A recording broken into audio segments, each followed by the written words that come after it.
What's up, guys? In today's episode of ATP Garage, I'm going to share with you my thoughts and opinions on new vehicles. I felt like I needed to create this video to clarify some things after two of my videos have had success on this very subject. So if you're interested in knowing what a random guy's opinion is on the internet, stick around. I will share that with you here momentarily.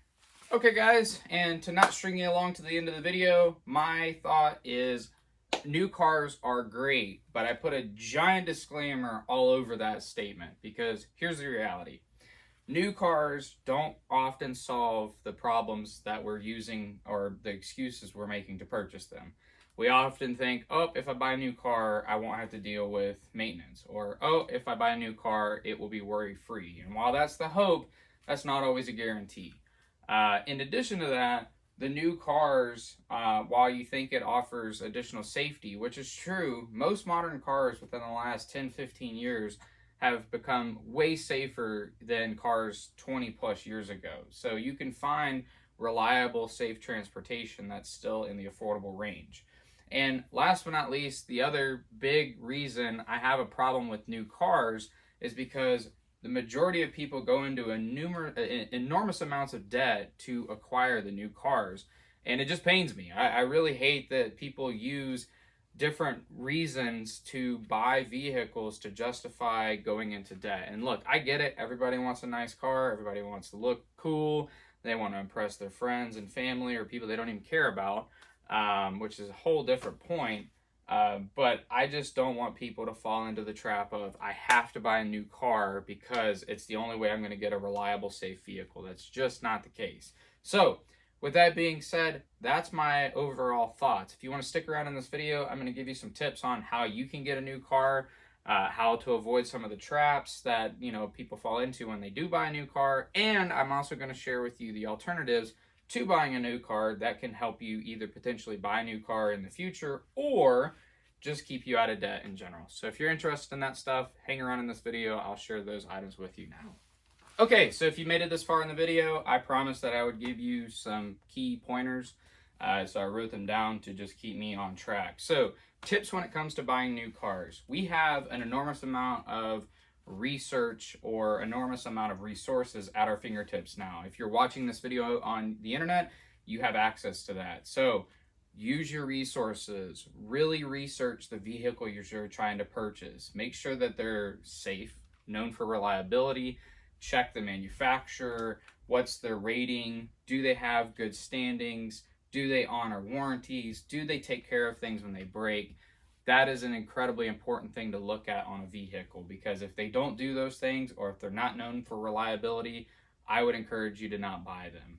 I'm not brand loyal, even though I have 3 Toyotas. Bear with me. I'm not really brand loyal, but I do gravitate towards Toyota because they tend to do the things I just outlined. They tend to have really, really reliable vehicles up until recently, Tundra, or they have good warranties or things like that, and they also have good parts availability too, because that's another thing that people are realizing is a lot of manufacturers are discontinuing parts on later model vehicles rather quickly, and I'm going to make a video on that here soon about why they're doing that.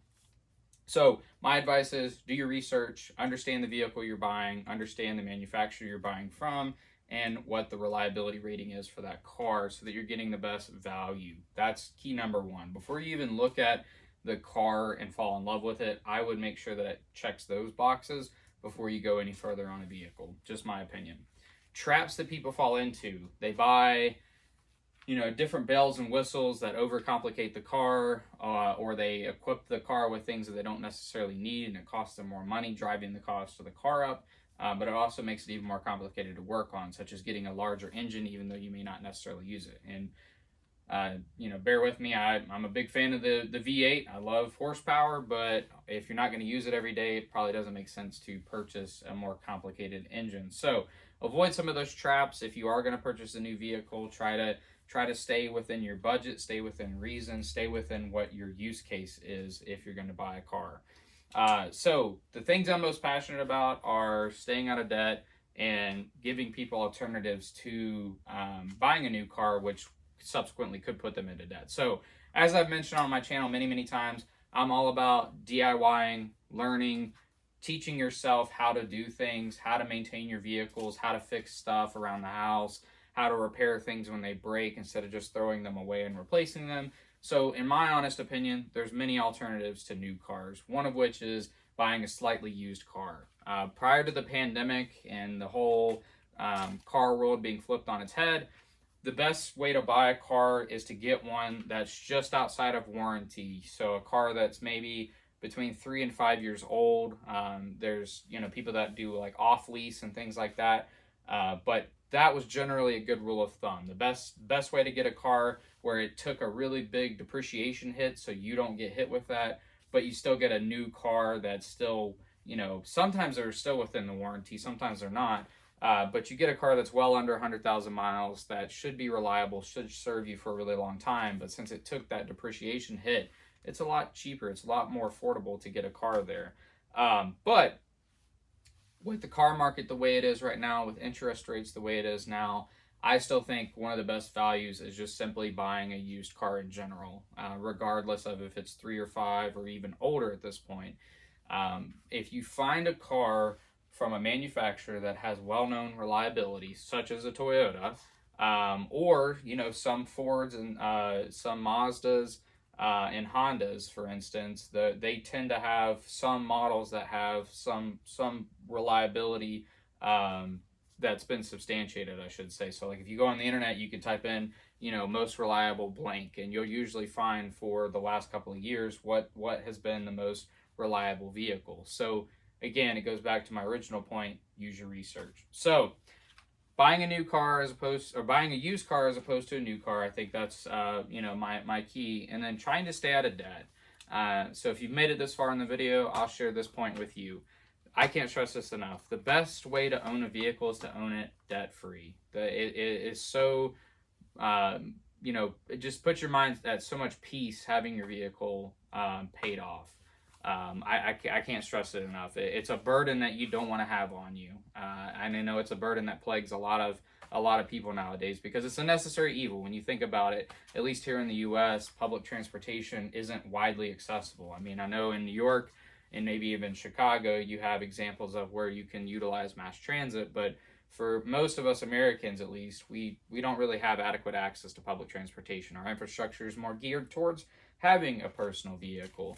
And so it is a necessary evil for you to get to and from work, to pick up the kids, to run errands, etc. You have to have a mode of transportation, and a car fits that need. So my best recommendation, again, is find a used car that has good reliability, that's been maintained really well to the best of your abilities. And with Carfax and other online things now, most service centers log the maintenance history of a vehicle, so you're more apt to find a car that's been maintained and you have the maintenance records in addition to the accident history nowadays, which is really nice. So I can't stress that enough. Use your resources. Buy a car that's within your means, whatever that is, because everybody's financial situation is different, and then work your way up to the car you really want. And so I'm not a financial advisor, I'm not a financial planner. This is some random dude's opinion on the internet, so please take that for what it's worth. But my opinion is one of the best ways to do this is, if you're gonna buy a new car, or if you're thinking I need to have a new car or I have to have a new car, do the math. Figure out, okay, here's how much I have right now to put down as a down payment. Here's how much this car is. Here's how much the insurance could be. Here's how much the maintenance could be. Here's how much the car payment would be. And when you factor all that up, I recommend pretending you have that car payment and putting that money away. And you put it wherever you want, under your mattress, in a savings account, whatever. You choose what's best for you. But pretend you have a car payment. Put that money away. Sit on it for a while. And then after a couple of months or a year of saving, if you end up having to have a car, like you're in an accident or your current car blows up and it doesn't make sense to repair it, you have money set aside that you can put a larger down payment on that vehicle at that point to make it a lot more affordable. Or if you're able to do it long enough, you may even be able to pay cash for the car, which would be the ideal thing to do, is just pay for the car outright. So again, these are just my opinions. I just want to help you guys. I'd really appreciate any feedback that you guys, if you want to throw that from you guys, if you throw that in the comments. If there's topics that you'd like me to talk about, please let me know. But if you made it this far in the video, I'll give you a bonus. So I've never hidden the fact that I have 2 new vehicles. They're the backdrop of most of my videos. If this is the first video you're watching of mine, I daily an old Toyota Solara, and that thing, it's old. It's got well over 200,000 miles on it, but we do all the maintenance ourselves. We keep it as maintained as we can, and we're gonna drive it as long as we can. But I've been able to get these vehicles because I've put that philosophy, if you will, into play. I pretend I have a car payment, and I just pay that car payment to myself every single month. And that has allowed me to get these vehicles. So it does work if you're diligent about it. I will say, disclaimer, on the GR86, I was able to get this car here recently because I actually sold another car that I had. I had an old BMW E30 that I restored, really fun car, but I used the cash from that as a big down payment and then subsequently helped pay this vehicle off. So full disclaimer there, I did have a car that I was able to trade in on this that was already paid off to help acquire this car. But I've been using that same philosophy pretty much since I've been able to drive. That's how I was able to buy my first car, and that's subsequently how I've traded and moved up to different cars throughout the years. We did the exact same thing for the 4Runner. Prior to this, we had a Subaru Crosstrek, which we actually liked that vehicle, but it was paid for. We took the the car, traded it in, used the balance towards this, and then having that same philosophy, we just used the money that we had been saving up to pay for the other part of it.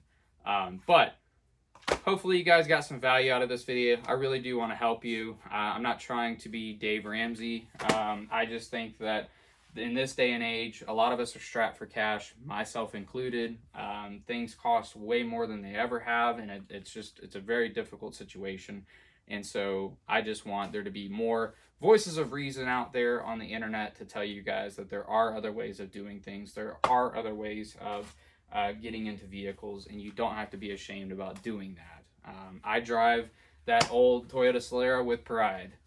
It is not a fancy car by any stretch of the imagination, but I get great satisfaction out of driving that every day, and it honestly kind of keeps you a little bit humble as well. So with that, I really do appreciate you guys. I appreciate all the comments and the support that I've gotten here lately on the channel. I'm going to try to keep more motivational, encouraging content coming for you guys. I think the internet needs more of that stuff. So I really do appreciate you guys for watching. We'll see you guys in that next video.